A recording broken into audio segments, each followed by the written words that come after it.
Hi అండి అందరికీ. Chicken gravy చేస్తున్నాను నేను. గ్రేవీ ఏంటి, గ్రేవీ కాదు, పులుసు. కానీ కొంచెం స్టవ్ వెలిగించి ప్యాన్ పెట్టి హీట్ ఎక్కింది కదా, ఆయిల్ వేసుకున్నామండి. నేను ఒక్కొక్కసారి ఒక్కొక్కలా వండుతానండి. ఇప్పుడు ఆనియన్స్ పచ్చిమిర్చి కూడా దీనిలోనే వేసేసాను అనమాట. ఒక్కొక్కసారి కర్రీలో వేస్తాను, లేదు అనుకుంటే ఒకసారి జార్లో వేసేసి మిక్సీ పట్టేస్తాను. మసాలా వేసిన తర్వాత బాగా ఫ్రై అవ్వాలి, పచ్చి వాసన అంతా పోయేంత వరకు. మసాలా ఫ్రై అయింది కదా, ఈ టైంలో చికెన్ వేస్తాను. ఈ టైంలోనే కొంచెం ఉప్పు,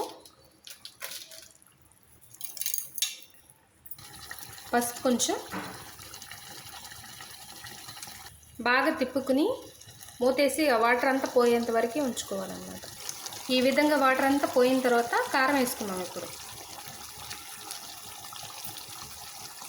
కారం వేసుకున్న తర్వాత ఒక 5 మినిట్స్ ఉడికిన తర్వాత వాటర్ పోసుకున్నాం. ఇదిగోండి, ఇందాక కరివేపాకు వేయడం మర్చిపోయాను. కొంచెం వాటర్ పోసుకున్నాం, జస్ట్ కొంచెం చాలు. కొంచెం చికెన్ మసాలా. మా ఇంట్లో మసాలా ఎక్కువ వేస్తే ఎవ్వరు తినరు, అందుకే లైట్గా చేశానండి. ఒక్క 5 మినిట్స్ వదిలేస్తే దగ్గర పడిపోద్ది. దింపమోయే ముందు కొంచెం కొత్తిమీర వేసుకున్నాం.